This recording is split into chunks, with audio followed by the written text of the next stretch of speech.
Welcome back, everybody, to the Below Average Joe's MMA show recap edition. We are here to talk about UFC Kansas City, headlined by the Blessed Express, continuing to roll along.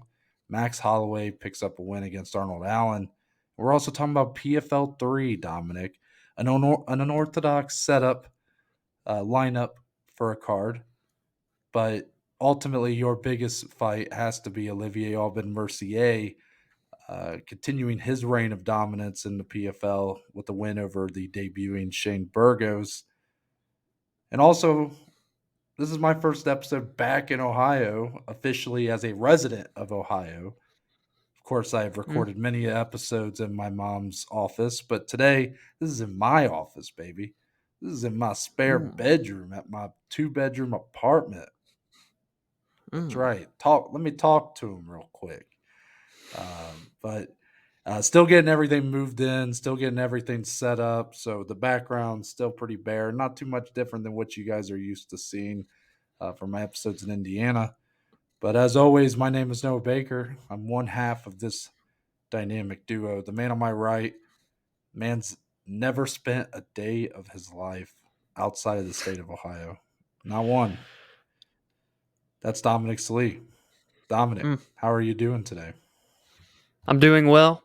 It was a pretty great weekend. Fights on Friday, fights on Saturday, 18 holes of golf on Saturday morning, and now you cap off the weekend in the studio on Sunday talking about all the fun stuff that went down in the MMA space over the course of the weekend. You're all moved in, not necessarily all squared away, but you're getting there. I understand. Moving's not fun. It's been a topic of discussion on this podcast a time or two. Noah, I'm ready to rock. I have a feeling you are too, Bubba Gump hat and all. Yep, very true. I got the Bubba Gump hat on. Dominic is not wearing his two gloves, but that's okay. We will move right along into UFC Kansas City, your main event. Max Holloway shows that he's still one of the best in the world. Regardless of his losses to Alexander Volkanovski, he is still Max fucking Holloway. And he gets a unanimous decision win over Arnold Allen. Two of the judges score at 49-46, one judge 48-47. And truthfully, Dom, this fight, there's a lot of takeaways you could have for this fight. I think the majority of people scored it for Max Holloway by the end, but I do think that there was a lot of close rounds in here. Depending on where you fell on the spectrum of, is Max Holloway maybe just a fight or two away from really getting that chin cracked, or it depends on the expectations. Did you really believe Arnold Allen was going to take that next step and become a true elite Mm. fighter in this division? There's a lot of things depending on your preconceived mindset coming in that you could take away from it, either good or bad. So Dominic, I'll open the floor to you.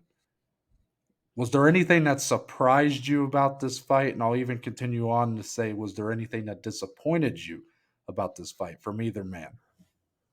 I think I have to go no and no. I feel like 9 times out of 10, this fight goes exactly how it did last night. Just two elite level featherweights that went, toe for toe to toe for 25 straight minutes. Max Holloway done that 8 straight fights now. He has gone 25 minutes in a row. That is just an insane statistic to wrap your head around. And, Max can just proved once again that he is, and this is even with Yair Rodriguez being the interim champion, the best or the second best featherweight in the world right now.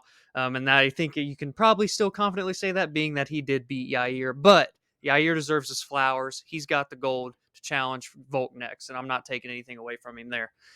Max, is just doing what he does best. He gets in that flow state, man, and it's pretty to watch when he's in there in that cage. And he showed that whether you're a veteran of this division or an up and comer, a fresher face like Arnold Allen, it doesn't matter. He is going to go out there and compete, and he's going to do it as long as he can until the wheels fall off of that Blessed Express. My favorite stat that I loved all week last week still reigns true today. Max has not lost a featherweight fight to anyone other than Alexander Volkanovski since 2013 against Conor McGregor, 10 years running. That streak continues after Saturday night in Kansas City. And I'll say one thing here, too.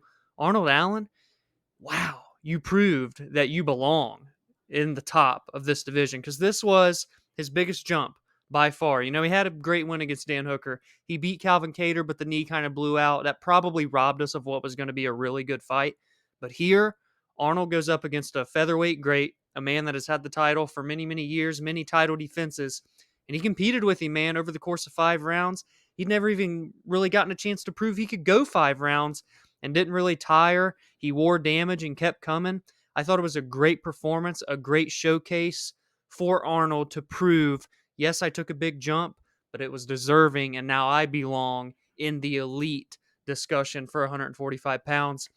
I loved this fight. I loved both guys, are still held in very high regard in the aftermath of the fight. I think it's just a beautiful thing when you get, scraps like this. Noah, did you see it going any other way, predominantly, I guess, than how it went? No, I think this is about what I expected. I thought Arnold Allen would make a good account of himself. I thought he would show a lot of people, if there were any doubters left, that maybe he didn't have that marquee win at the top of the division. If anybody was kind of not on Arnold Allen before this fight, you'd probably at least be like, okay, this guy is actually one, of the top 5 or 6 featherweights in the world. And like I said, if anybody doubted that Max Holloway could continue with not only his level of output offensively, but with the level of damage he's able to take defensively.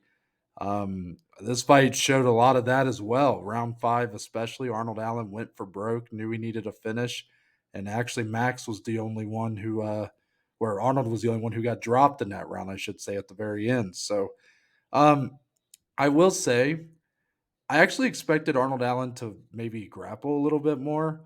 There is Mm, something to this idea, Dom, that when people fight Max Holloway, it don't matter what type of fighter they are, they always end up turning in the strikers against him. mm, He has this way of controlling the opposition to fight his style of fight, and at his pace.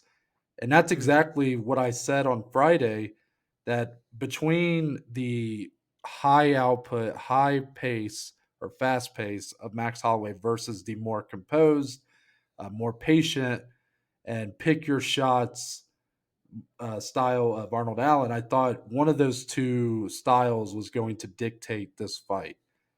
And from minute 1 of round 1 all the way to the end, it was Max Holloway's pace. It was like that at the entire time. Then when Arnold Allen went down a little bit, knew he needed to pick it up a bit, that only sort of fed into what Max kind of wanted him to do, was to get a little more overzealous, get a little bit out of his comfort zone. It was still a great fight, and this isn't a knock on Arnold Allen. It's his first real, true top level test, and I think he mm, did a good job. But I will just say I don't think that it's not a star making performance for Arnold Allen. Sometimes in losses you can walk away going, "Oh yeah, that guy is he is what even with a win would have proved he could be, like one of the best title challenging level, championship level guys in the world." While I said top 5 or 6, I walk away going, I think he is of that caliber, but can he really win the big one?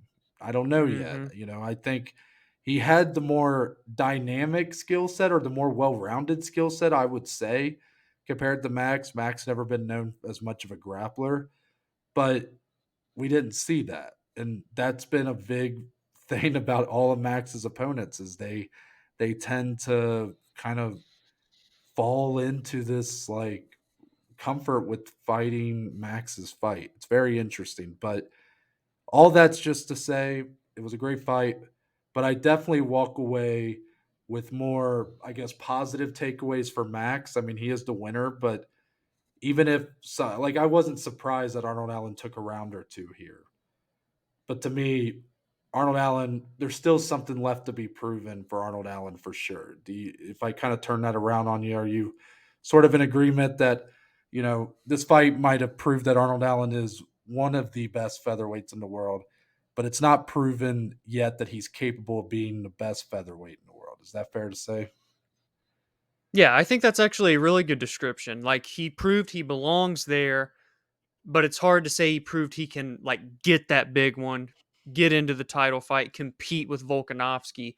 And I don't think that's too harsh. I think that's fair to say until proven otherwise. He took a step up here and delivered and had a great fight, but having a great fight, being competitive doesn't mean you're going to come in the next time and beat someone else that's number one, number two, number three, and get a title fight and even win that one. So yeah, I think that's a really, really good way to feel about Arnold Allen. I think that's fair and justified. Yeah, and it's and it that challenge doesn't get any easier when you're talking about, okay, of course Volkanovski, who's beat the Max 3 times. I do wonder if Arnold Allen, with his relatively low level of output compared to some of these guys at the top of his division, while not exactly having a ton more power than those guys, I just don't know if it's going to hurt him, I think, more than it's going to help him against the top of this division. Hmm. Yeah, yeah, I like that. I like that. And he's still so young into the game too, right? And now you kind of brought Mm, this up on Friday. He's had problems with that activity. He's had a couple years where he only gets one fight in, two fights at most. I don't think he's ever had one of those big years with three fights, or he'll fight twice and then turn around quick in 2023 or whatever the case and fight again. So I think now, you're up there, but in order to stay amongst relevancy in this division that is so stacked and quickly changing right now, I feel like there's a lot of matchups being made, a lot of movements being made by these fighters. Now I think you have to try and stay injury free, and keep active. Get another fight in. It's April. See him one more time by the end of the year against another, top contender, whoever that may be. Get back on track as quick as possible, because the longer you're out, the longer you're sitting on a loss while other guys are winning. I think it's hard to, stay in there and stay in title talks. yeah, 100%. And as far as Max goes, Dom, he did call for a fight with the Korean Zombie in Australia next.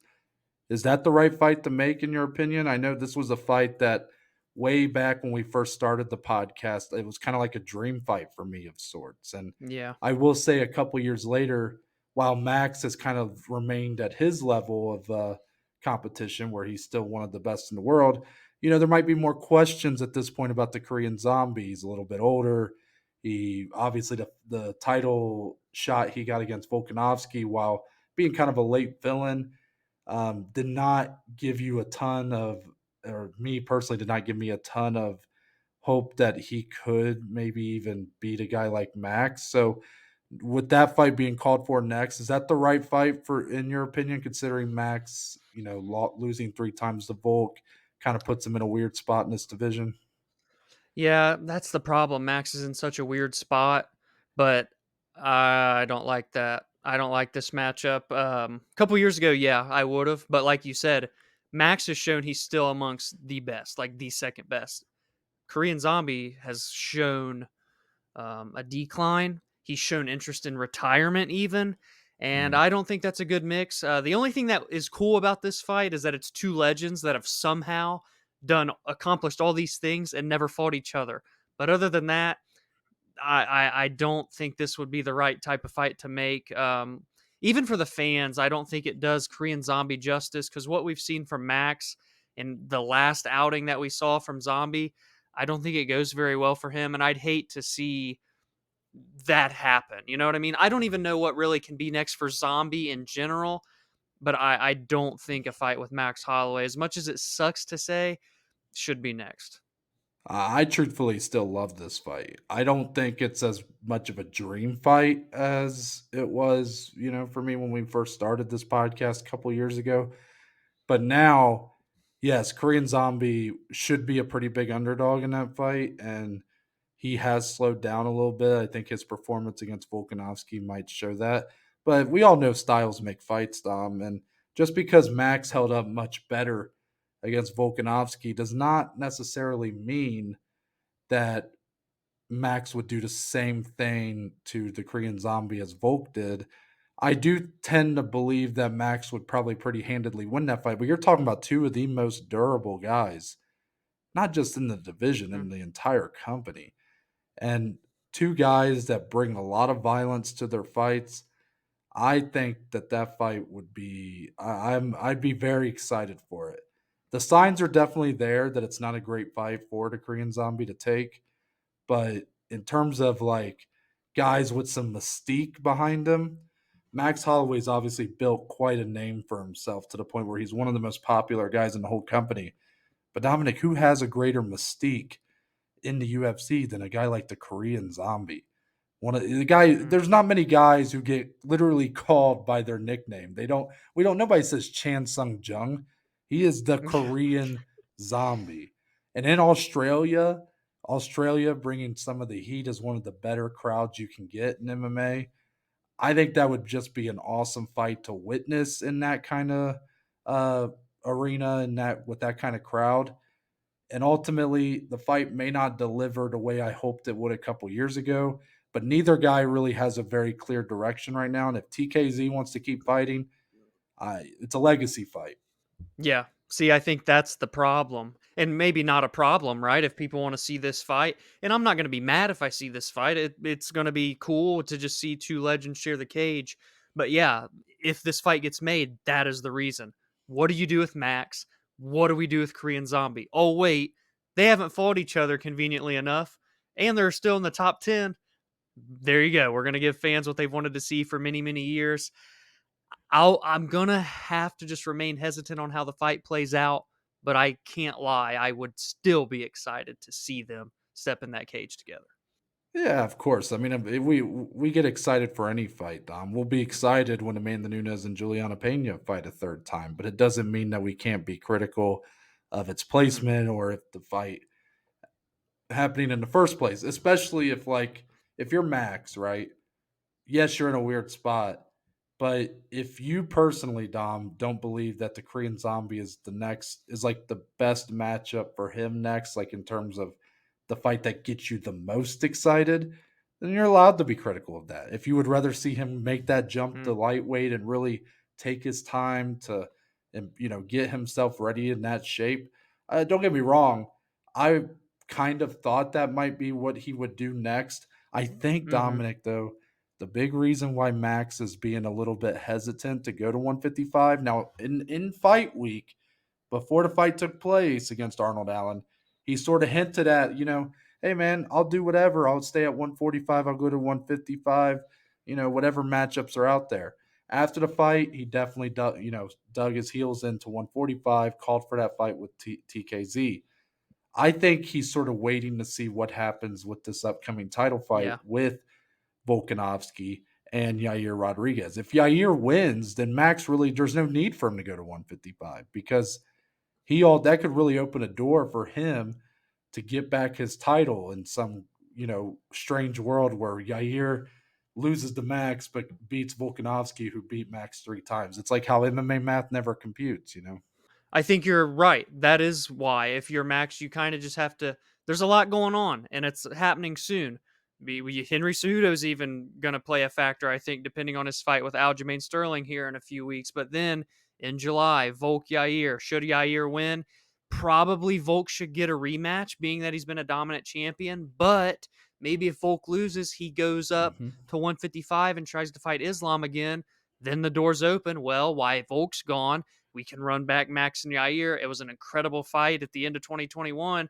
Might as well do it now, you know, for a belt on the line, and then Volk can come back down whenever he wants to. There is a world where I still think Max is going to have to fight again, like one more time, regardless, just because that fight's not till July and stuff. Things have to play out. But maybe that doesn't even have to happen. But yeah, he has to see the division play out. And I think that is why he doubled down on 145, at least for the near future. So I'm going to give you a take that it might be going around a little bit, but I'm not 100%. I haven't seen it. Now, I've not been on social media much. I sort of look at the biggest winner to come out of that fight is actually Henry Cejudo, funny enough, who will be fighting Aljamain Sterling in the main event of UFC 288 coming up next month for the bantamweight title. But yet, I think he's the biggest winner because we've talked about how Henry Cejudo has had these aspirations to become a 3 division champion. and beat the guy who is at the top of the division at 135 pounds for the title. But also, he has a chance with that win to really be the next guy in the driver's seat for a featherweight title shot. Of course, like you said, if Yair beats Volk in July, you likely see that fight run back. But right now, I think Cejudo comes out the biggest winner of all of this.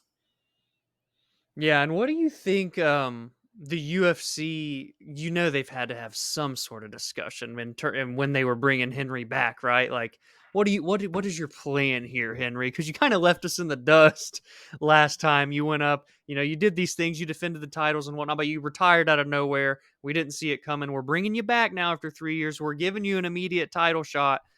But what are you going to kind of do for us? Are you going to defend this belt? Are your plans to fight here? If you win, go immediately to 145. I just would love to be a fly on the wall for some of these contract negotiations with Henry because he's made it clear he wants to fight Volk. They've had the stare downs, they've had the discussions, they've had the tweets back and forth. The story's already built in should Volk win. And honestly, even if Yair wins and Volk again takes a break, Henry could go up and fight Yair. We've always talked about Henry versus Volk because of the statures. Henry can go fight Yair, he can go fight Max, and probably still have a really good chance at winning. That's just how elite he is. So I don't hate that, Noah. The biggest winner of the weekend, Henry Cejudo. Not a lot of people probably thinking that, but now it's time to start digging into some of that stuff as we approach here in less than 4 weeks when he's fighting Algeo. Yeah, 100%. And with that, Dominic, we will move on to the rest of UFC Kansas City. A lot of things I noticed, Dominic, throughout this night. It was a very interesting card. Just, if you were just not even watching and were just on Twitter, you probably didn't really know what the actual vibe was because depending on the fight, Dominic, I swear the majority of the discourse was either about judging, it was about the crowd, it was about fights being put much lower on the card than they should have been. It was wow, look at these, what a crazy knockout. I mean, what a great main event. Like I felt like this was the epitome of a fight card that felt like a roller coaster, with the peaks and valleys and whatnot. So we started our card in a bit of a valley. And even though typically we kind of start top to bottom when we go through the rest, I just kind of want to get your thoughts on that opening bout. Jocelyn Edwards gets a split decision over Lucy Pudilova, and it sort of put a whole stink on the card where it was a split decision win for Jocelyn Edwards. Believe the majority of people would have scored that fight for Lucy Pudilova. And truthfully, Dominic, the rest of the night, really, there was no judging hiccups. If I'm unless I'm missing something. So, in your opinion, like how bad was this scorecard? And really, did it just the fact that it was the first fight of the night? Did it really just put a bad taste for the rest of the night for everybody to just assume every decision was going to be fucked up the rest of the way?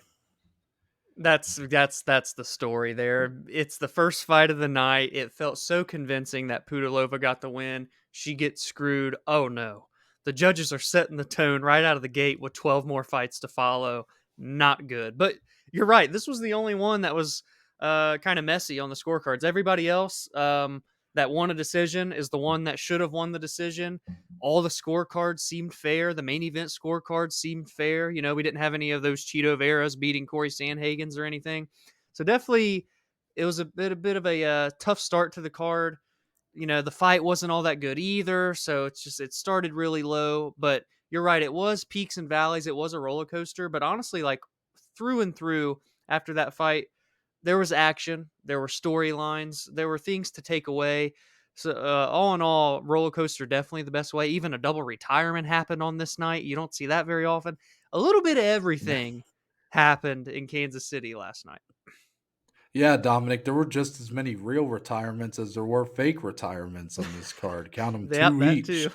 And I think they all happened like within an hour. There was all like four fights in a row, basically, that all happened. But how about the crowd, though, Dom? I saw you put a tweet on our Below Average Joe's MMA Show Twitter account, sort of criticizing the crowd. I forget which fight it was, there was a fight where I think it was Gutierrez Munoz, where round Mhm. three of what was a very technical bout, but a fight that I thought was pretty good. I mean, it wasn't like an absolute bloodbath war. Round one, Munoz had a real nice, I believe it was a real nice straight that dropped Mhm. Gutierrez, but the rest of the way, very technical fight. Two guys looking to not get caught by the other. But in round three, you heard a lot of the boo birds in the stands. And I did see not just your tweet, but I saw a lot of people criticizing this Kansas City crowd, saying that, it was one of the worst and that the UFC is never going to come back there and yada, yada, yada. I'm curious overall what your takeaways from the Kansas City crowd. Did you really notice throughout the night that they were like this not very good crowd, or was it just that one fight, or kind of what were you thinking? Honestly, it was just that one fight, but that was enough to really annoy me. They even brought out the phones and started doing the flash in the background. I'm like, really? This fight? Me and Jordan were even watching it like, really? You guys are booing this one? Because if you're Mm. booing this one, you should probably boo Garcia Guida. You should probably boo the main event. Like, this was toe to toe. They didn't stop. They weren't like standing there. It was constant pace, pressure, shots were being thrown. They were trying to get a big win by still being hesitant. I thought it was a very technical fight. It was a very important fight. Pedro needed to win. Gutierrez looking to get the biggest win of his career. People just be Mhm. spoiled sometimes. No, it was a bit of a shame. I'm missing some of the Midwest vibes here. I mean, come on, UFC. But anyway, that was the only one where the Boo Birds really even came out that I can remember, and they should have never came out at all. It was a good fight, an important fight. Shout out to Munoz and Gutierrez, and especially Munoz getting a big bounce back win too. A shame. Yeah, I kind of wonder if it was it's interesting because you had like a 4 fight span where you got Jillian Roberson with that really sweet arm bar, even though there was kind of a weird thing with the referee coming in. Then you had the Zak Cummings Ed Herman retirement fight where the crowd was super hot for Zak Cummings. Of course, he's from Kansas Hmm. City. Man, they made that dude feel like an absolute star in his last fight, if that is his last fight of his career. Then you had the Royval knockout. Then the fight of the night, which was Bill Algeo and TJ Brown. Like 4 fights in a row that were just spectacular finishes or great fights or great moments. And then Hoffa Garcia, I thought that fight with Clay Guida wasn't that bad. I thought Hoffa Garcia was quite the showing for Hmm. tonight, in my opinion. Did not go the way I expected it to for Hoffa Garcia to win, but he did get a pretty easy win there. And then you get that Munoz Gutierrez fight, which before that, with all the great finishes and fights that we had before that in that little span, not a ton. How do I say this? A lot of fun, but like, think of Cummings Herman, right? Not the most two of the most technical guys in the world at this point. Both very much older in age. So when you get guys like Munoz and Gutierrez in there, I felt like the crowd had been just like almost in that just bleed mindset of like Yeah. the early 2000s, like cage fighting fan who just wanted to see blood and guts and did not give a shit about your good technical fighters. Hmm. And they just kind of fell victim to that. I didn't really get like a lot of people were literally. I don't know if it was just because of that fight or if there were other fights on the card where it was noticeable, but there was a lot of people that were not happy with this Kansas City crowd. However, as a Bengals fan, I want to shit on them more, but I really can't. I mean, I thought the fights that I felt like they should be up for, they were pretty up for. I thought they improved the atmosphere of certain bouts, especially that Zak Cummings Ed Herman fight. So overall, can't complain. But Dominic, the rest of the card, I'll let you kind of take what you want to go for. Actually, you know what? I do want to ask you actually about the Royval fight. We talked about it second Hmm. on the preview. I think it's Yep. important we talk about it second here because Brandon Royval should never, ever be on a prelim again. Dana White even said in the post-fight press conference, sometimes we fucked up or we fuck up and we Mm. fucked up putting him Yeah. on the prelim. He went in there and got the first round 2 minutes 9-second knockout with the knee to the fucking face of Matheus Nicolau. And this is the Brandon Royval is a highlight reel. He is the whole fucking show at a lot of points. And I understand these flyweights, man. They don't get a ton of respect in the UFC, but the UFC needs to know what they have in Raw Dog Royval and see how far they can take this, because this guy, win or lose, is absolutely electric. Now, Dominic, I do believe the UFC are showing him a little more respect after the fact. Royval, in his post-fight um, press conference interview, he said that the UFC had sort of, I don't know what the terminology used with that, they had kind of hinted at, or sort of made it appear that Royval would be the backup for that title fight in July between Moreno and Pantoja. Hmm. So, which is kind of interesting because you have Davison and Manel Kopp right underneath them. You figured one of those guys might be the fill-in, but Yeah. okay, Brandon Royval going to be the fill-in. It seems like if they're doing that, then they're kind of propping him up to be potentially the next title challenger. Dom, I saw a lot of people saying this fight with Nicolau was a number one contender fight. Essentially, I didn't Hmm. really have that preconceived expectation going in, but once I started seeing it, I kind of started buying it. I'm like, you know what? Yeah, like Royval should get a title shot.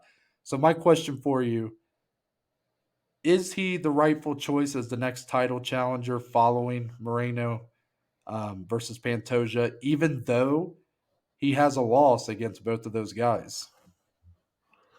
I think I would say yeah. I mean, he's on this 3 fight streak. He's an electric fighter. He's a fun personality. All of those kind of things outside of the cage build you up to stardom and title shots than just winning. So he's doing everything. He's checking all the boxes, especially in a division that needs someone like him that is exciting and is an advocate for getting respect for these flyweights and getting them in premier spots on cards. So, yeah, I kind of in the same boat as you. I didn't go into this fight thinking like, yeah, this is pretty clear. Whoever wins is next. But I could see like if Matheus had a big showing, he's on a tear right now since coming back. He could get it. If Raw Dog beats him and stops his streak and puts his own win streak up, he could get it. But I didn't like have it set in stone. But now he called for it. He's calling a shot, aiming at the fences like Babe Ruth. And Dana White even acknowledged him in the post fight presser. I think that goes a long way. It is strange, though, because of the other flyweight fight on the same card, because then this is backup talk aside. The winner of that is on the same exact timeline as Brandon Moreno.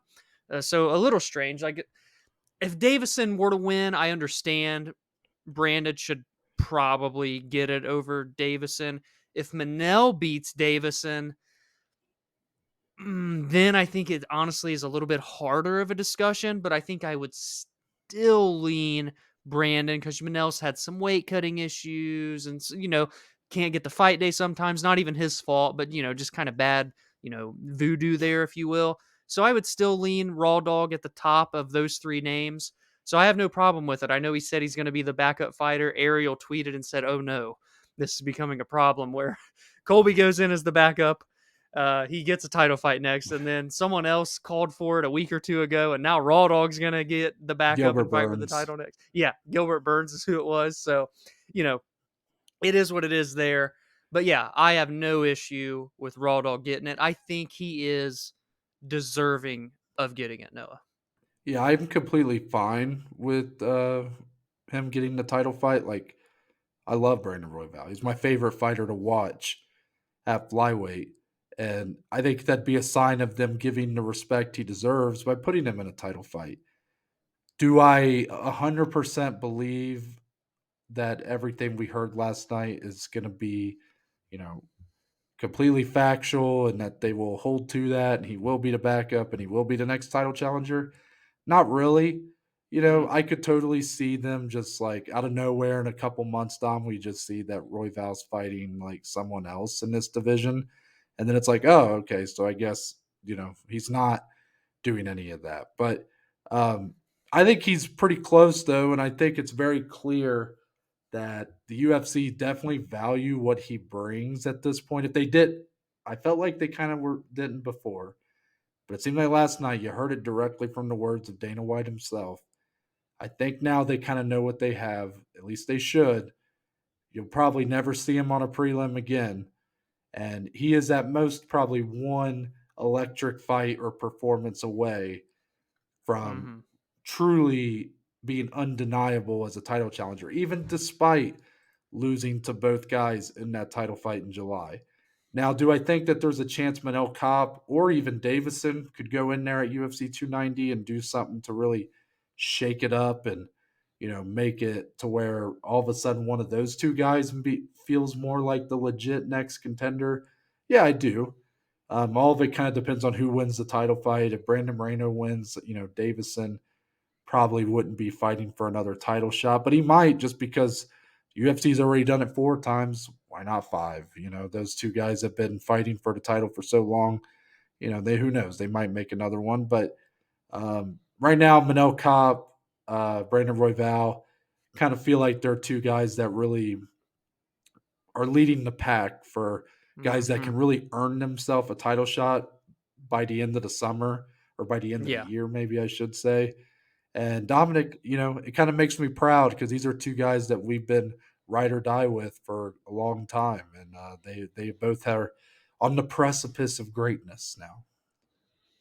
Yeah, and it's even to add on to that quickly before we move on. Not only have we been backing these two guys in this whole division, in specific since the start of the show, but Brandon and Manel, quite literally, their whole UFC tenure thus far has been a topic of discussion and covered by us on this show. And I think it just shows that fight by fight, the relevance that they've gained and the respect that they've gained in the community, and now hopefully in the eyes of the brass up there in the UFC office. So. Well said. So Dominic, I'm going to let you kind of talk about what takeaway you want to go over next from this card, whether it be the co-main, anything on the prelims or main card. Take it away. Be hard pressed to find something other than what Edson Barboza did to Billy Q last night. Damn, it sucks to see Billy Q go out that way, but woo wee. Edson Barboza, when he gets finishes, they're just electric, huh? This guy's been doing crazy ass finishes ever since I can remember in the UFC. He is dangerous and always is gonna be dangerous until the day that he, puts up the gloves, man. He caught Billy Quarantillo on the way in for a takedown with a perfectly timed knee. Noah put him out face first on the canvas. When Edson punched him before the ref could get in, that's what woke Billy up and had him grappling with the referee. Otherwise, Billy would have still been asleep for who knows how long on that fence. So, Edson, 37 years old, on a 2-fight skid against Giga, against Bryce, was starting to look like that decline was really hitting. Then, taking a decent step back, Billy taking his biggest step up. And he weathers the storm. It was a good fight. It was a fun fight for the 2 minutes and 30 seconds that it lasted. But I even remember JP was talking about kind of the odds and being not necessarily surprised, but like, okay, Edson at, plus 150 or whatever it is. That's kind of enticing. And it was because of, I think, Billy taking that leap. And if Billy could answer a lot of questions to beat a guy that's fought everybody in Edson Barboza, and unfortunately he wasn't able to do it, but it's still so good to see that Edson's got that juice left. He still has that hunger to take on anyone and give it his all and get good wins. This puts him back on track. I don't know like what's next honestly for both guys, but specifically Edson in a winning effort here, but I know that he still has a lot left to offer and to be in fun fights with young guys, with veterans, whatever the case. It's quite a career, honestly, that Edson Barboza's had, Noah. Edson Barboza, top 5 highlight reel in MMA history. I Yeah. mean, when you talk about the type of knee and leg kick finishes that this guy has put together, there are rare. I don't know how many highlight reels you could put above him, but not many. I mean, this guy just when it comes to his finishes, man, he does it emphatically and he does it often when he's in there. And like you said, even at 37 years old, he's coming off a very deflating showing against Bryce Mitchell. But then, like I said Friday, and it kind of pains me so much that I didn't pull the trigger on taking Barboza in this fight on our bet slip, but Billy Q doesn't quite offer the kind of skill set required or that has proven to be such a problem for Mm, Barboza. Yeah, mhm. Billy was trying to pressure a little bit. He was trying to use more volume. But the problem is, Dominic, it really only works on Barboza if you're able to mix in the grappling as well, because he has to be mindful of that, respectful of that. It only really works if you have the complete package there. You Yeah. know, if you do just he did kind of go for a takedown early, but it was kind of half-assed, didn't really work. And I think that if anything, just gave Barboza more confidence. And yeah, Billy, this was probably his biggest leap. But is it, Dom? Because let's not forget he took another leap a couple fights ago against Shane Burgos, and that was an amazing Yeah. fight, a great fight. And Billy, obviously had a much better showing there because it went the full distance, but ultimately Burgos won. I Mm. think Billy Q's he seems like a very good guy. Seems like he's a great guy to have in the sport. He's constantly interacting with fans. I think he's very fun to watch. But Dominic, I think this is sort of who he is. I do think he could probably pick up a big win or two, depending on the matchups in the future. But ultimately, I don't see him really ever hitting that top 10 level that maybe a lot of us were hoping he could get to due to a lot of those other factors of his likability and how fun his fight style can be. Yeah, yeah, I think that's definitely fair. And even to take it a step further, you're right about Shane Burgos with kind of the step up. This is probably lateral, I guess, to Burgos. Edson beat Burgos, of course, with that another highlight reel, the fucking wildest Right. knockout you'll probably ever see the way it happened. But even before that, he lost to Gavin Tucker, who at the time was, very hyped up. Haven't heard a lot about Gavin Tucker actually lately, which is kind of odd. Just random thought there. But at the time too, that was a Mhm. big step, and he lost. So in those three losses that Billy has in the UFC, it is against the best competition. And then all of his other fights he has won, but they are steps below who these people are that he's losing to. So yeah, I think this one kind of answered for sure. This is Billy Q. He's going to be in fun fights. He's a great guy. He's a great advocate of the sport, great for the community, borderline top 15, maybe even cracks into the top 15, but getting to that top 10, getting to that top 7, 6, probably not in the realm unless he puts together just an immaculate run, which some people do, but you got to be built different to do that, man. So I'm always going to be excited to see Billy Q fight. Tough loss. He's never been knocked out like that before. He even bounced back on Twitter and said, well, that's what it feels like to get knocked out in the UFC. Damn, that wasn't fun, or something like that. I'm paraphrasing. So it was a good fight. It was fun. And it's just great to Mhm. see, at the detriment of Billy Q, Edson get a win like that. And he felt rejuvenated. He felt so happy, and you saw how much it meant to him to keep fighting at a high level. It's just fun to see stuff like that for these legends. Yeah, just to follow up on what you said about Gavin Tucker, Dom, he hasn't fought since Dan Ige knocked him out in like Wow, 13 seconds or whatever it was. that's crazy. Just hasn't fought again. I don't know if that just to him was such a blow that he's like, I don't feel like coming back and risking that Mm-hmm. again or what. But um, when we're saying this, I know this is kind of critical of Billy Q, but ultimately, it's okay that he is who he is. Like, he's not Yeah. some disappointment or anything. He was No. sort of a guy that came out of nowhere in the first place. Mm. The fight with Spike Carlisle, which early in that COVID time for the UFC was one of the best fights of the summer that we got. And then he's really continued that with a string of very fun fights. And I think it just got to a point where his likability mixed with his fun fight style just had people seeing, okay, let's see how far he can take this. If he was a few years younger, Dom, I would say, he's still got time, but he's 34. Mm-hmm. He doesn't look it. He doesn't look 34. I wouldn't say his fight years are 34, but ultimately that is who he is. And at 145 pounds, it's hard to expect him to get much better than he is right now. And that's okay because I think he's still got a few more wins left in him. I don't even want to talk about it. Like I just by saying that at the end there, I feel like I'm saying like as if he's going to be retiring soon. I just mean like I think he's got good wins left in him. I think he's got plenty of time left to still be a very a very reliable name in the UFC to put on a good fight every time out. And that's okay. Yes, yes, for sure, Noah. And I just want to quickly go. I already kind of touched on Munoz Gutierrez, so if you want to touch on that here in a second, feel free. But I wanted to jump to the other Bill, the other William on the card real fast. Bill Algeo gets a huge knockout over not knockout, submission over TJ Brown. Holy shit balls, what a fight. Noah said that they got fight of the night. Good for them, even though they were only in the cage for 6 minutes and 40 seconds. It was definitely the craziest, most wild fight of the night, and that's awesome to hear for them.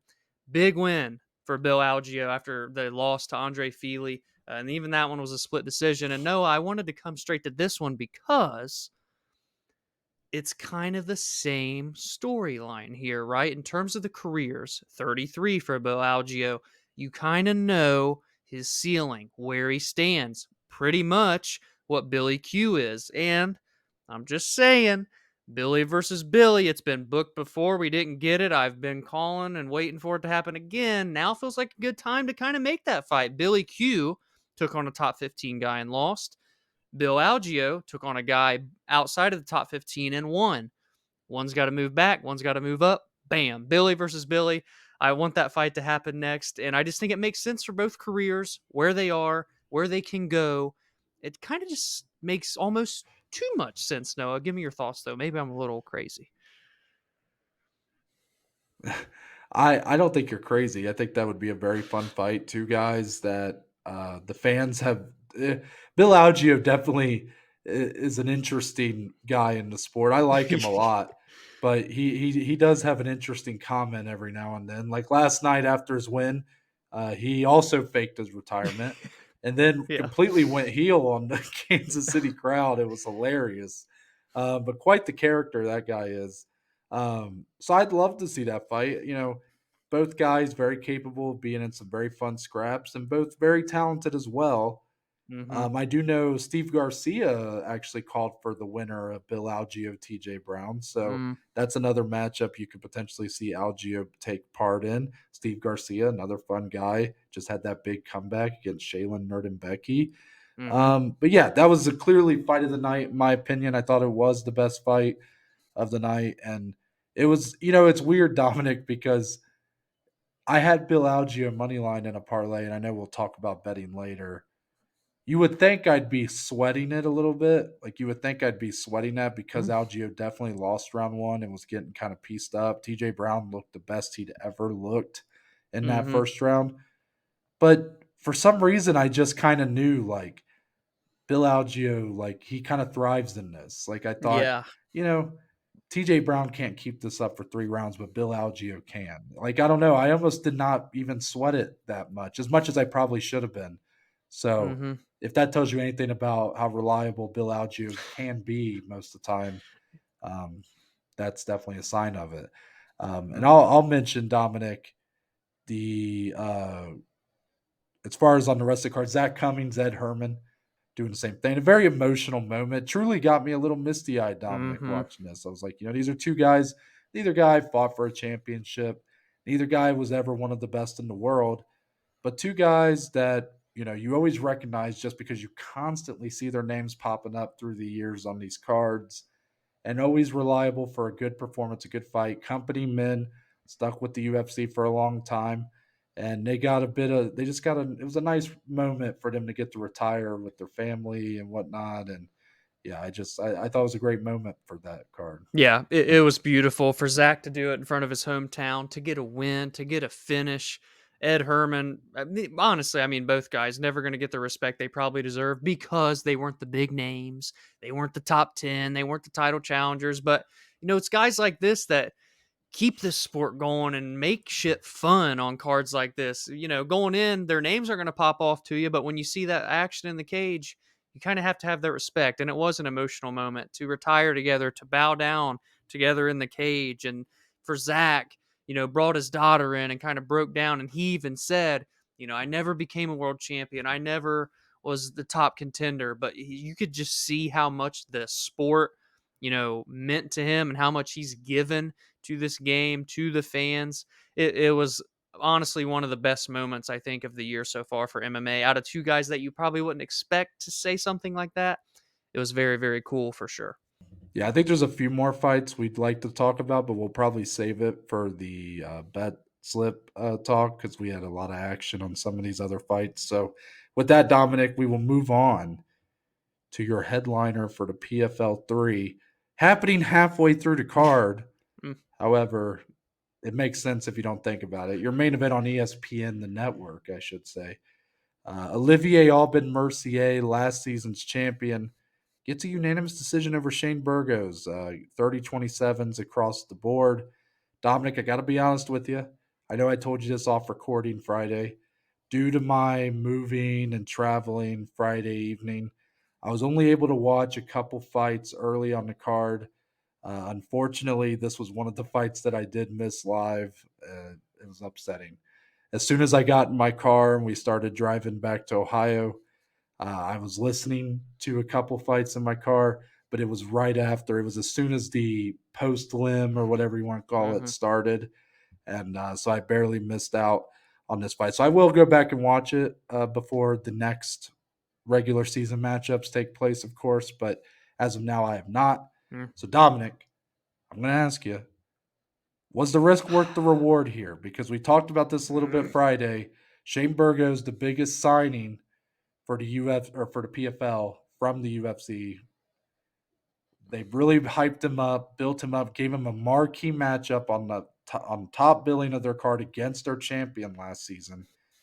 The fight took place. He loses. Was the risk worth the reward? It's such a tough question. That was a question I saw people tweeting about. Ariel even said stuff about it. I'm still going to say yes, Noah, damn it. I don't want to double down because, yes, he loses, and all of them have lost. The UFC, quickly, veterans, not been good for the PFL when they sign them. Jeremy Stevens, No. Anthony Pettis, Aspen Ladd, Thiago I mean, it's Santos. probably a Yeah, reason for yeah, that, it's a, Dom. it's a very good point. And now Shane Burgos, and maybe it is. There is something, an underlying meaning to that. They phased out in the UFC and can't beat the best. Go ahead. Well, what I'm gonna say is I think that the PFL probably made it a point to give a lot of their former UFC fighter signings tough first round matchups because if guys that are more associated with the PFL win, then it Hmm. can kind of make the PFL talent look superior. So maybe that's something that's happening here. Yes, that's a very good point. Something I was going to mention, and I think that could definitely be a reason behind it. And in worst case, I'm going to go specifically with Shane Burgos here because he wasn't someone that necessarily fizzled out at UFC. He became a free Mhm. agent and chose to go PFL, so it's a little different for him and Sure. compared to some of the others. But still, this was a guy that they could make a star out of if he won and beat their former champion, but instead, their champion from last year beats him and did it very convincingly. Noah, when you watch this, you'll be surprised. First round, all striking, OAM won the round. Looked great. The best striking that OAM has had thus far. Wow. Tit for tat, definitely, clearly, I think, won that round on the feet with Shane. It was a fun fight. It was shaping up to be. Round 2 and 3, OAM all of a sudden, I shouldn't say all of a sudden, but he went away from the success on the feet, went to the grappling, the clinch. Shane had no answers. Couldn't get OAM off of his back, couldn't get off of the cage, couldn't really get up when OAM would take him down. It's copy and paste. He is a very elite fighter, I think, Olivier Aubin-Mercier is. He didn't get to the heights people expected in the UFC. But man, he's really thriving here in the PFL. He's made a home. He's 7-0. He won $1 million last year. He looks like a pretty clear front runner to maybe repeat this year.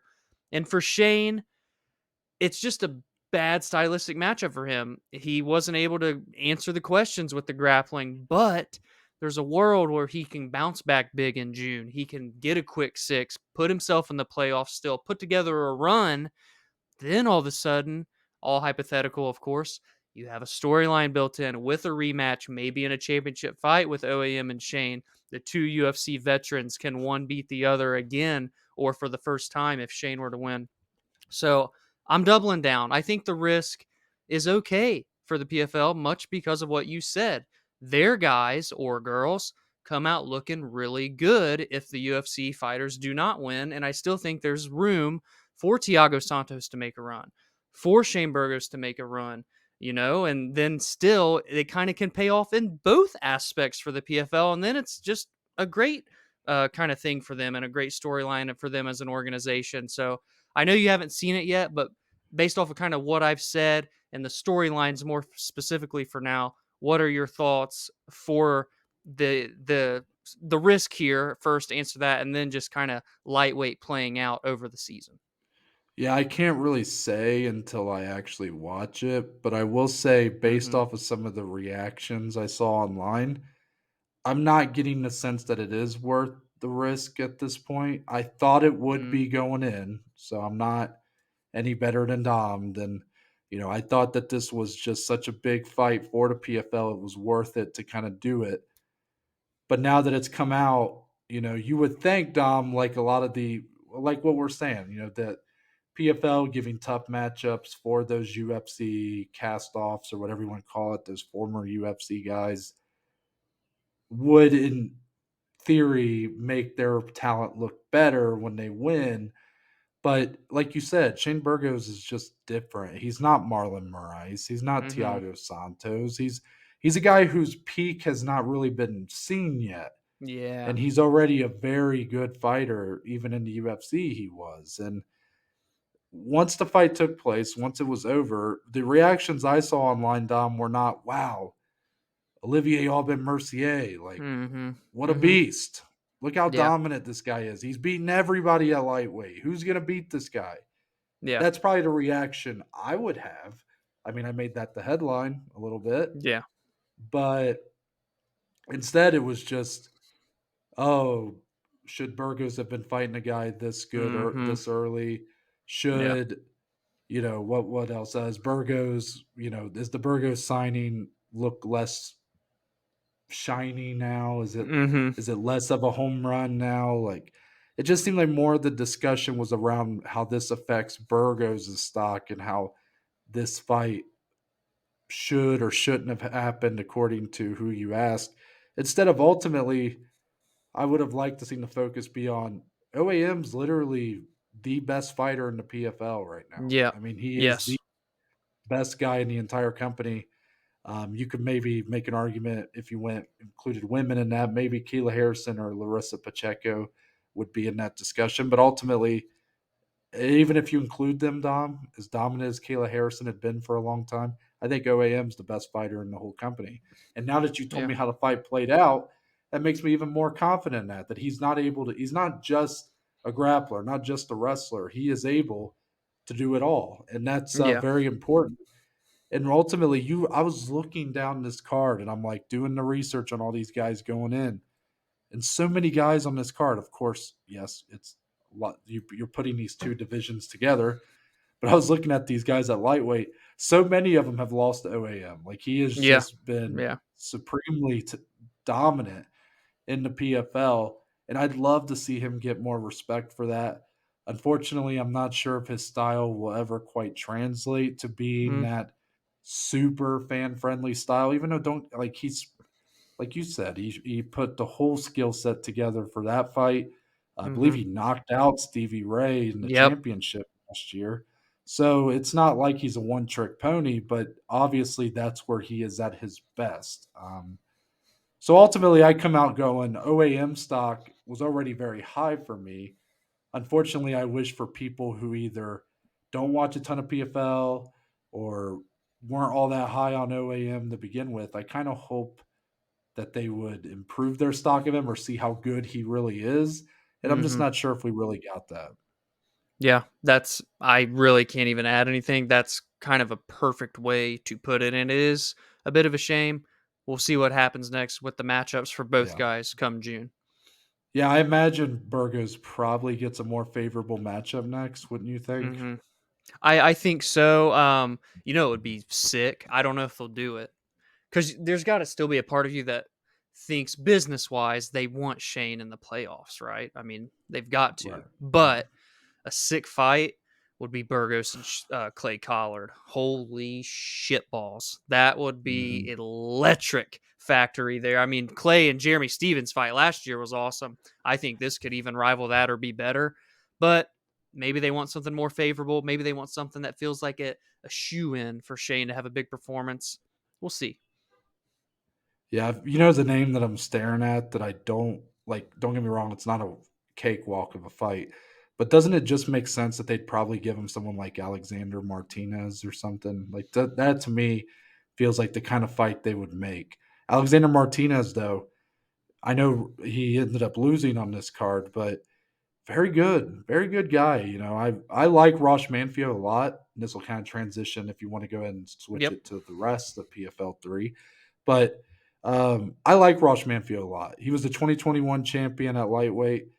Last season ran into OAM, of course, but Alexander Martinez is very good. I've liked what I'd seen from Hmm. him in the PFL. You know, he had that win over Jeremy Stevens, I think, in the, or was it Anthony Pettis? Like I always mix up who they those two guys. But Alexander Martinez had a pretty good win over one of those two guys last season.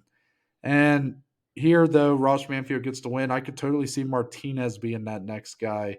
Still not an easy fight, though, for Shane Burgos, but one that he should, in theory, win. So, Dominic, rest of the PFL 3, where do you want to go from here?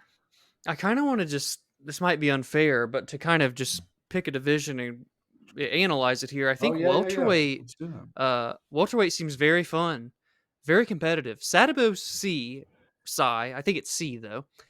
Big time finish. Obviously, he was last year's champion. You know, say what you will about his fight style, it's not the greatest. It's a little boring at times. But last night, Friday night against Al Salawi, he looked incredible, man. And then got a finish in the second round via TKO. Take it a step down. Maga Millions, as they call him, Magomed Karimov gets a huge finish via TKO in the first round over Ben Egley. Take it down a little bit further, Noah. We have Carlos Leal getting a big first round finish. We have Magomed Umalatov getting a big first round finish. I mean, we've got guys here at welterweight. That's four names I just mentioned with big performances. This seems like it could be very competitive going in to this year. While yes, Sadabo had won last year, I wasn't necessarily feeling okay. Maybe he's in for the repeat. I would have probably favored Magomed Karimov over everybody, but following Friday night, I'm pretty excited to see how the welterweight division plays out, Noah. No, yeah, I like that a lot. A lot of those names you mentioned. So the fights I did get to see were the first four fights. So I saw from Mm-hmm. Magomed Umalatov, who I always fuck up his name, all the way until Clay Collard. And actually, I Yeah. think I only saw the first two rounds of the Clay Collard fight. Unfortunately, literally, my friends pulled in as round two was ending. Yeah. Yeah. So I pretty much saw those four fights, and unfortunately, right after that's when OAM Burgos fought and whatnot. But then I was able to listen to in the car Natan Schultz, Stevie Ray, and then I believe at least a little bit of Zach Jusula and Brandon Jenkins. Not the whole Oh, thing though, which I know what a that. crazy fight that was. Yeah. Yeah. Yeah. My mom calls me on my drive home. That cuts it off. I'm like, damn it, I'm just not meant to watch PFL tonight, or listen to it anyways. So, yeah, for definitely like those, I got two of those welterweight fights early. I think Magomed Umalatov, if I can ever get his name right the first try, that dude is a hammer. And going through Yeah. Delano Taylor, who I know, Delano Taylor was in the final last year. I get it. It was under interesting circumstances. He kind of was a late fill in for the playoffs. He gets that knockout over Rory McDonald, who immediately retired after, and then got pretty much handled by Sada Busai. But Umailatov's undefeated as a Yeah. professional. Yeah. He's mostly done it by finish. He does it again here early. I barely had got the fight on in time to see it because I was still Mm-hmm. like kind of cleaning up. I turned it on and we were like 45 seconds in. It wasn't even a minute later. Yeah. The finish came. So Carlos Leal is my dark horse. I think I said that Friday. I like him a lot. I liked him last season. I'm pretty sure this podcast is solely responsible for the PFL giving him that playoff opportunity after he had been robbed of it due Yeah. to shenanigans, whatever. But no, in all honesty, I think Carlos Leal looked great. I expected him to. David Zawada just never really, even though yes, it was the UFC, I just never really saw it with him. Like he just Mm-hmm. never really did it for me. And Carlos Leal's a hammer. You know, like yeah, I mean that's a great point to make. Dom, is there anything else for lightweight that you want to touch on? I mean, Manfio had a good win, as we already touched on. Here's the thing, Noah. I'm pretty sure now that I'm looking at the card, it every winner at lightweight was a decision. There was Oh, not one finish for that's the interesting. 155-pound weight class. So going into June, the last fights for the regular season, a lot on the line. That's very Finishes are, interesting. Yeah. yeah, for the guys that lost and have 0 points, get a first round finish, you're putting yourself ahead of guys that could be 2-0 potentially. So I Yeah. think if anything, I'm going to say two things. Through the first 3 weeks, we're done now with the first half. Welterweight may be the division I'm most excited for because there seems like a lot of names that could compete and be a winner. And then for lightweight, there take it. Go and take it. I'm excited to see who is going to try and make a statement and really prove a point in June to get into the playoffs and then to keep putting a run together. Can OAM be dethroned or will he run away with it again? Those are kind of my two things at the end of this first half. That's very interesting you threw that out there about all decisions. So like Yep. for those four winners, man, someone's gonna separate themselves from the pack. And for the four losers, nobody should feel like they're too far out of it. You know, Yes, it just if exactly. you get that quick six, I mean, you are pretty much surely going to get one of those top four spots. Yes, exactly. For sure. Let's move on to the fight announcements, Dominic. I will just say for the first 3 weeks of the PFL, I think this card, even though I didn't get to watch a ton of it, I felt like the first 3 weeks, I think, were a bit of a stumble out the gate for PFL compared to the kind of momentum they built up last season. Mhm. From what Kayla's interview with Ariel Helwani probably 2 weeks ago now tells me, we should be getting an announcement here soon about their pay per view super fight division. Kayla sort of hinted at, even though she kind of said she didn't know if she could say, that they already have a fight booked for her, which tells me that here soon we should be getting that kind of announcement.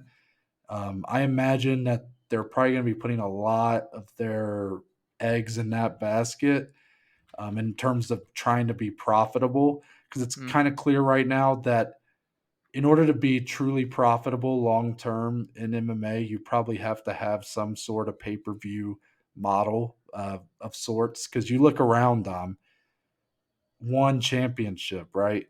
They're probably the second biggest MMA promotion if you go on the what is it? Are we on the Western Hemisphere or the Eastern Hemisphere? We're on the Western We Hemisphere, are right? Western. Yes, yes.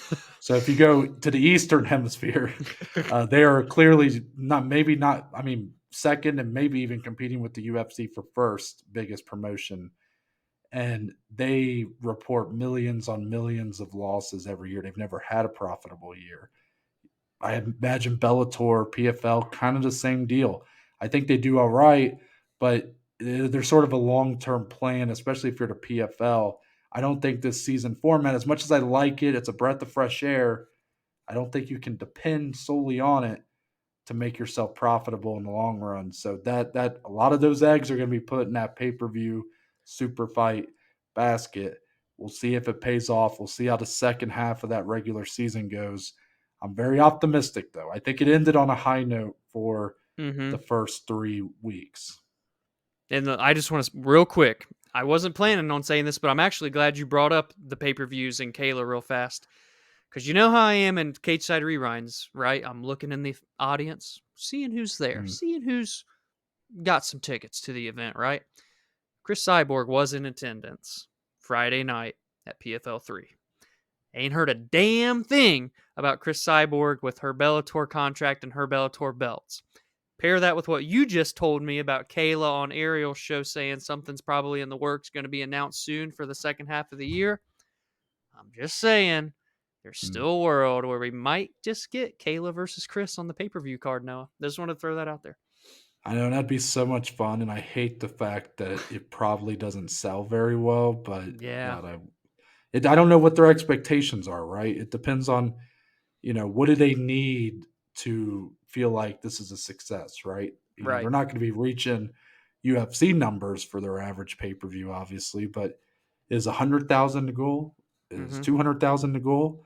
I think Right. 100,000 you can get to. I don't know I how think much so. higher you can get to that. Yeah. Yeah. But now fight announcements time. Unfortunately, not a lot of announcing of fights. Yeah. a Ugh. lot of a lot of fights just that we lose. And the biggest victim, it's got to be UFC 288. Mhm. Charles Oliveira out with an injury versus Beneil Dariush. That's May 6th, UFC Ooh. 288. Already a main card that's fine. It was good, Ooh. but not like super stacked. You only had one title fight, which I think it was a solid card, but you lose two of your five main card fights. However, Jonathan Pierce is out, but now Movsar Evloev is stepping in to fight Bryce Mitchell on that card. So we do salvage that one. It does appear Oliveira Dariush will be moved to a different date. I know Arman tried to call out Beneil Dariush, tried to set up that fight for 288 since he lost his opponent the week prior. Doesn't look like that's what the UFC are going to do. Looks like they're going to try to keep that Oliveira Dariush matchup together. And yeah, so we'll start there, Dominic. There's a couple other things I want to touch on, but with those denouncements and announcement, um, I don't even know how to ask you this question because I don't want to say, what are you most excited for? Because there's only one actual Yeah. announcement here. But I guess, how do you What see, hurts the yeah, like most? how do you see this playing out? Like Arman, do you think he stays on April 29th and gets another opponent? Because you look at the rest of that card, Dominic, there is no other fight you can put in that main event. And Yeah. then you have the situation where Dana said at the post fight press conference Saturday that they are actually working on getting a new co main event for 288 right now. And it appears Gilbert Burns might be involved with that by what he said. Because someone asked him as a Oh. follow up question, will Gilbert Burns be involved in that? And he said, yeah, Gilbert's been texting me all day. So a lot of people saying maybe it's going to be Gilbert Burns versus Bilal Muhammad. I'm curious Mm. your thoughts on all of this, Dominic. Okay. Okay. Let me just go bullet point by bullet point. Moicano Arman, that blows. And I don't think Arman will be able to stay on that card. That's 2 weeks from now. That's 13 days from the day we were recording this. Good luck finding someone, especially to fight Arman on 2 weeks' notice. Probably not going to find anybody there. Whoever does, you've got big kahunas if they get a replacement. Oliveira Dariush, oof. That one stings. That one sucks really, really bad. You're going to have a very, very big comeback to fill in the shoes of that co main event. And now, I read that it's kind of like a minor injury for Charles. So maybe there's a silver lining here. While 288 loses this, maybe 289 can gain this Yeah, no as a right, co-main. right. I think that could be a big opportunity depending on the injury, so we'll kind of just wait and see what happens there. JPP or JSP, yeah, you got me to say it too, JSP or Paul. Jonathan Pierce out. We already talked about that on Friday. Evloev in. Ooh, went from a great grappling matchup to another great grappling matchup. I think this is still a really, really good fight. Evloev Yeah. is undefeated, 16-0. Haven't seen him since last June when he had a really, really good fight with Dan Ige. So that fight with Bryce Mitchell, you lose somebody, you gain another. I think honestly, you even make that fight a little bit better adding Yeah, Movsar in. maybe. Yeah. So I'm good with that one. And then the little slight piece there with Gilbert and Bilal, it's May 6th. That's coming up quick, but Gilbert didn't really take a lot of damage, I guess. And for Bilal, he seems ready to fight, just kind of waiting on who. I'm down. I think that'd be a great replacement. If you're losing Oliveira Dariush, why not do Burns and Muhammad? So we'll see what happens there. It's got to be Burns and Muhammad. At least that's the only one that I think can finally get our answer for like who should fight for the title So next. I true. mean, Yeah. I know you have Colby and Leon up in the air. I don't know if you saw, but Leon said he will Mm-hmm. not be fighting on that London card in July. I had kind of said I thought it'd be a second pay per view that month. Dana said they were trying to make it a second pay per view that month.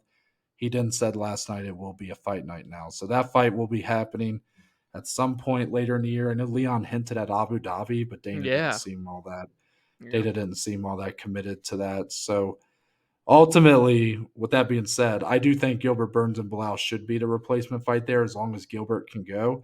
It Hmm. appears that by the way it was asked and answered, Dana sort of said it without saying it that this is a fight that involves Gilbert Burns. So if it's not Bilal, Who? who is it? Is Yeah, it exactly. Usman? I don't think so. Yeah. So I think you're right though about Charles. If it is a minor injury, let's please do it UFC 289. I mean, give Yes. that card maybe that, and who knows? Like I always wonder how long the UFC knows about some of this before we find out. True. So True. while we've been sitting here going, okay, why is Nunez and Pena 3 the main event of this card? Maybe they've kind of been behind the scenes knowing that's the fight that they were trying to get for that co-main spot, which Yep. I'm not saying necessarily makes up for a lackluster main event, but it's definitely a huge jump for that card that really Yes. needed a little bit of that. The other option I've heard thrown about, Dom, is Dustin Poirier, Justin Gaethje's rematch for either of those two cards to be the co-main. Shit. I do think at this point in his career, though, Gaethje especially seems to like to take his time between fights, Yeah. which I think is smart. Yeah. So I think that one's less likely, but I'd love to see it if it Hmm. happens. However, I think we're kind of on the same page. I think the rest of this is pretty straightforward. April 29th, I don't know what you do. If Yeah. Arman doesn't agree to a late notice replacement, if there's not someone legit willing to step up 2 weeks prior to the card, then Dominic, I really don't know, where you go with that card. I mean, that is a Oh Apex boy. card. Oh. So yeah, like isn't the co-main event Caio Bahayo taking on someone right now? Yes, that'll be Kaio's second co-main event actually in like what 4 or 5 UFC fights that he's Yeah. had. Ooh, this card isn't very strong, guys. Yeah. No, it's not. And I Mm. like the main event, but then what main event are you really going to be able to get in there on 2 weeks notice that Yeah, man. is Mm. like to me, since it's an Apex card, I almost wonder is it that big a trouble to just try to move some of those fights later in the year and just do that as an off week? I mean, Yeah. is it worth it to really move forward with this? Is a fight like for some reason in my head I was like, well, I don't know why I thought this, but I'm like, well, maybe Anthony Smith and Johnny Walker are willing to move up a couple weeks Move early up. and be a main event there. But I don't know. Do you want to take away a pretty big fight for a card with a crowd in it in Charlotte, North Carolina Yeah. for an Yeah. Apex card? Like I don't know Damn. what the UFC are going to emphasize here. So if Armand doesn't get a reliable opponent next, then yeah, I'm not so confident that that card is even gonna stick around, to be honest. Yeah.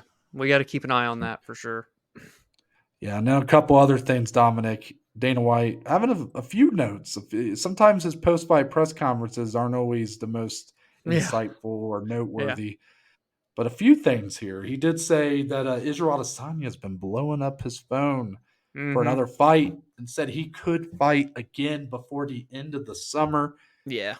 Dominic, I think that means one thing. Yeah. Yeah. Israel Adesanya main event Yeah. for International Fight Week, right? It's got to be.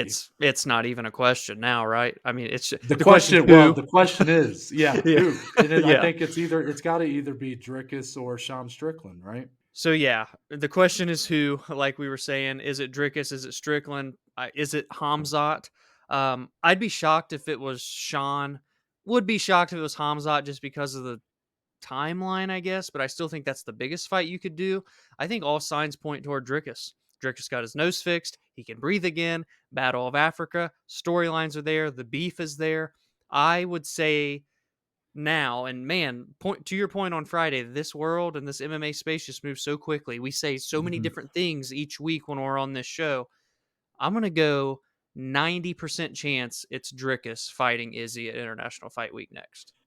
I know, isn't that? And that's kind of where I'm Yeah, at too. And I yeah, literally just a week ago was like, no way, yeah, like yeah, he's got to get one more, right? yeah. But I think there's some legs to this storyline here. Again, I'm not saying it's a storyline that makes anybody comfortable, but this whole like South Africa versus North Africa thing going on between the two of them, you obviously have the implications of, And again, I'm not saying that I know he was on Ariel's MMA hour, and he gave his explanation that because a lot of people had brought race into it, and he Oh was yeah. trying to clear that up Yeah. and whatnot.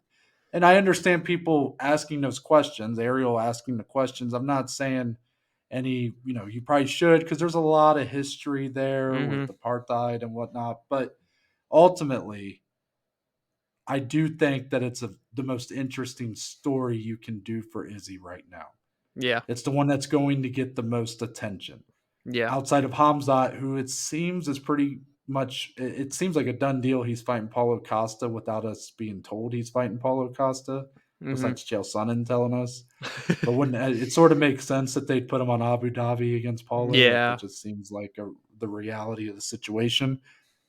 So I kind of agree. I think Drickus is like overwhelmingly the favorite, but also would not surprise me if they throw Sean Strickland in there, because they're back and forth when they were on True. the international. Was that International Fight Week last year, or was that it? Yes. Yep. Yeah, not fighting each other. But I thought their back and forth, while not the most politically correct, Mhm. Sean Strickland never is. Yeah. But I can't deny that it was hilarious at points and just very fun to watch. So you could have a fun build up with Strickland and Adesanya. Mhm. But if that's what Adesanya wants to do, if he wants to stay active, is there even a chance that Jamal Hill's thrown in this time for like a champion fight, or do you think that's kind of out of the Oh. realm of possibility right now? I guess We it's haven't seen Jamal Hill since January. yeah, it's been January, so that'd be a good timeline for him. Um okay, Drickus number 1, that fight number 2, Sean Strickland number 3. I don't want to even say Hamzat anymore, unfortunately, because of what you're telling me about Abu Dhabi and with Paulo. Mm. But I'd say I'd go with that. But it's like 90% Drickus, 5% for the other two options, I think. Yeah, I'd probably go like 80, 10, Yeah. 10. Yeah. So Yeah. I'm pretty much with you. Last one, interesting dilemma, or Always it seems Johnny. like each week now we're both, the fight is actually getting nowhere closer to being done, No, but not at all. more keeps being revealed behind the scenes apparently. So Jon Jones tweeted Dominic, and I put hints down here, like he hinted at this, Mm-hmm. but I mean he did say it. So I guess he didn't really hint at it. He sort of just said this is what's happening. Yeah.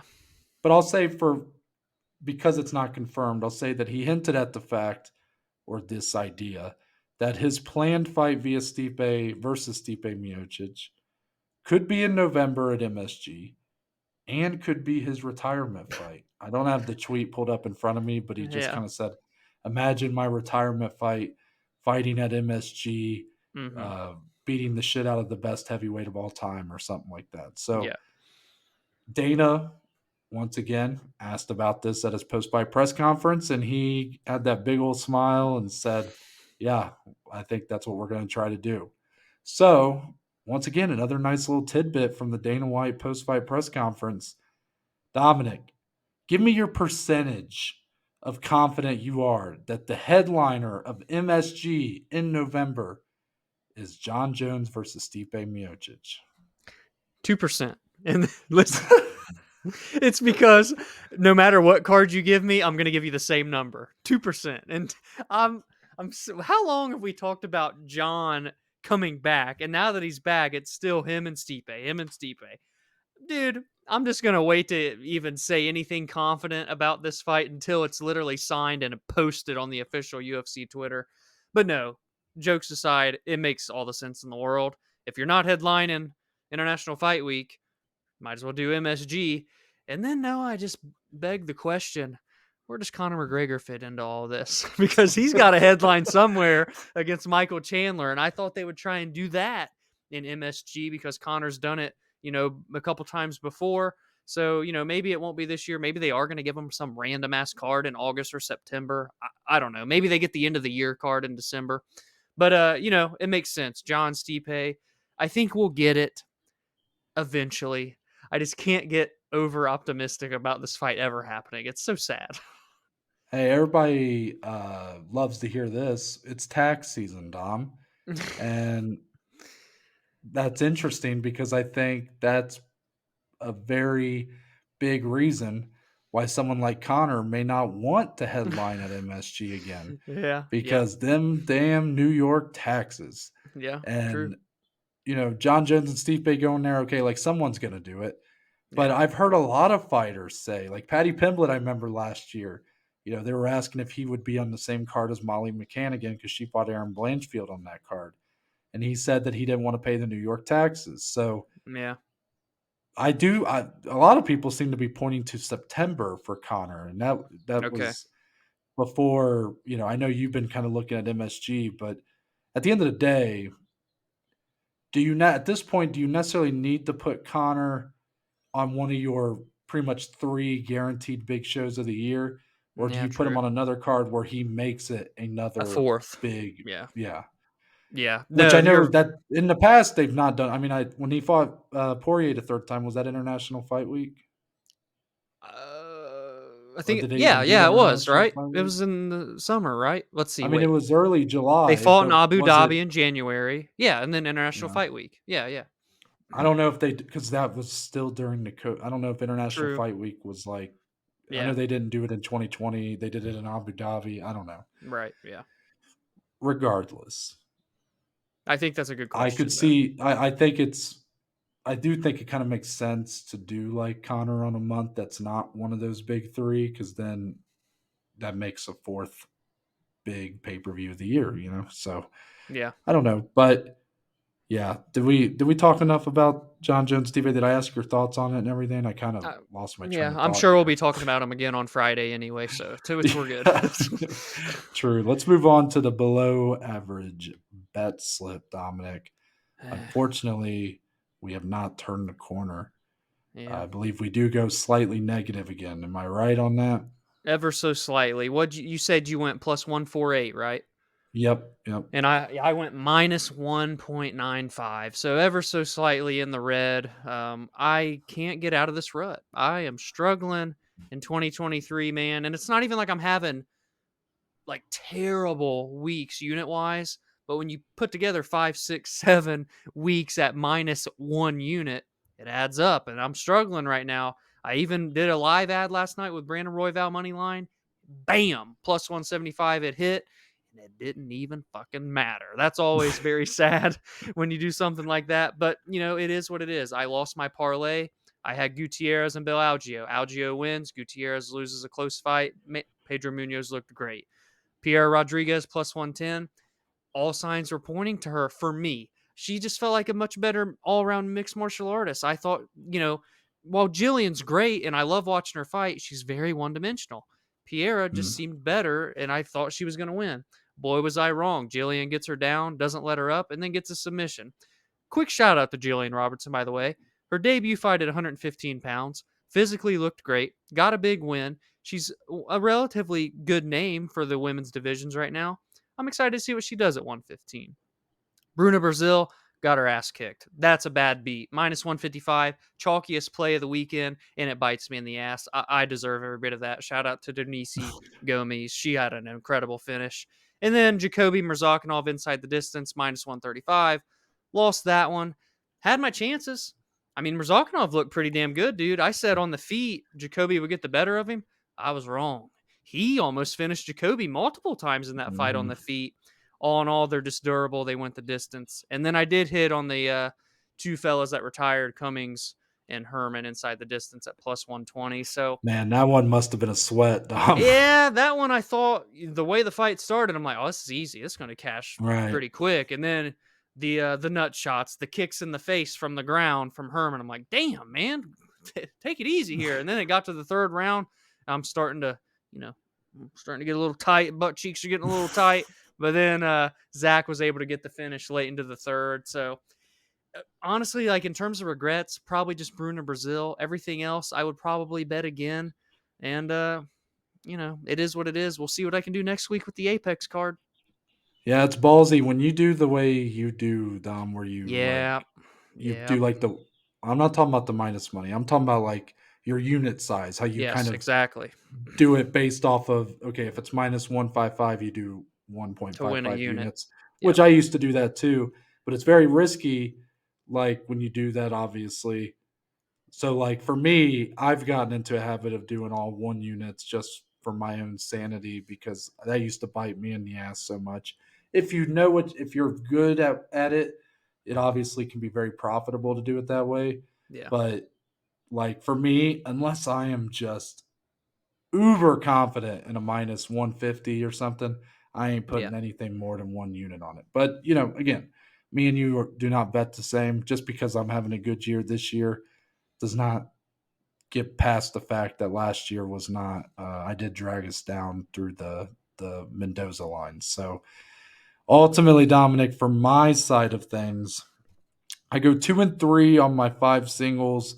I do go 3-1 on my parlays, so that I kind of bounced back there. As Dominic said, I did go plus 1.48 myself. And, you know, this is the thing, though, Dom. Like, yeah, it's nice to get back into positives, but also, like, my last 2 weeks were pretty bad negatives. So Yeah. that's kind of been the story for me, a tale as old as time. My positive weeks are, you know, maybe over 1 unit positive, you know, pretty good. Okay. Mm-hmm. But then my negative weeks are like minus Mm, four, minus yeah. five.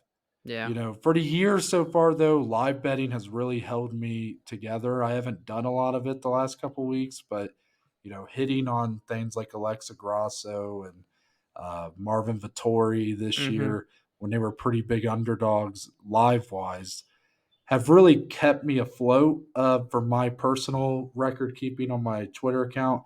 But I know for our stuff, my 2 negative weeks have dragged us down big time as well. That's one thing you've done better than me, Dom. Yes, I know so far this year you're off to a rough start, but your bad weeks are not like Yeah. super. Usually they're not more than a couple units Right. lost. And but as far as my actual like going more in detail on my plays, one thing I did notice, especially on my singles, when I didn't hit, I didn't even come close most of the time. So Barboza Quarantillo to start round three, didn't happen. And I regret, if I had one regret, it's not taking Edson Barboza money line. Yeah. I had that feeling, didn't pull the trigger. My one big kind of dart was Hoffa Garcia by submission at plus 300. I think I even said on Friday it was the best value of the weekend. And he he outstruck the fuck out of Yeah. Clay Guida. Had no interest in taking that fight to the ground until very late in the fight. Um, just didn't. I expected Hoffa Garcia to win pretty convincingly. Didn't expect it to go that way. I didn't expect him to be just so much better in the Yeah. stand up to the point where he was net. Because I mean, most of his finishes in his career have been via submission. I threw all the stats at you on Friday, Dom. Clay Guida loses the majority of the time by submission. Hoffa Garcia constantly wins by submission. Just didn't happen here. And then Yeah. Dustin Jacoby money line. This was the most frustrating one because I will say Azamat Mirzakhanov, big surprise for me. I was not all that high on him. He looked very good. It carried a lot of power, but that gas tank is still a big question mark, and he slowed down big time at the end of round two, going into round three. Dustin Jacoby had a chance, man. Late into round three, there's about a minute and a half left. Dustin Jacoby is clearly winning this round, but he's got Mirzakhanov on the ropes. And this is one of the best kickboxers, one of the most established kickboxers in the UFC Mm-hmm. in Dustin Jacoby. And what does he do? Yeah. He Yep. turns into a wrestler. Yep. I couldn't believe it, Dom, when I saw it. I was like I was screaming at the TV, like, what are you doing? I know I'm not a fighter. I don't train, but you cannot tell me that that was the best decision to make in that moment. And really, that was a bad IQ move from Dustin Mm-hmm. Jacoby, and that's tough. That's back to back losses for him now for a guy that I thought was very underrated. Yeah. Some of these holes in his game are starting to show, and it's just unfortunate. I don't regret taking it because again, I thought from what I'd seen, I thought he was better than Mirzakhanov. The power of Mirzakhanov just a big problem here. But it is what it is. The rest of the way, pretty good. So on the next week. Yes, sir. With that, we will move on to our final segment of the day, Dominic. The only way we know how to end the show, and that's with the little closing statements. Part of the show where me and Dominic talk about anything and everything. MMA related or not. So, Dominic, do you have any closing statements today? Let's see. Nothing really happened this weekend of note, talking point wise. Talked about the playoffs already. Ah, I don't think I have anything, Noah. You have anything for me? My name's Noah Baker. That's Dominic Salee. We are but just two of the below average Joes, and we'll see you guys on Friday.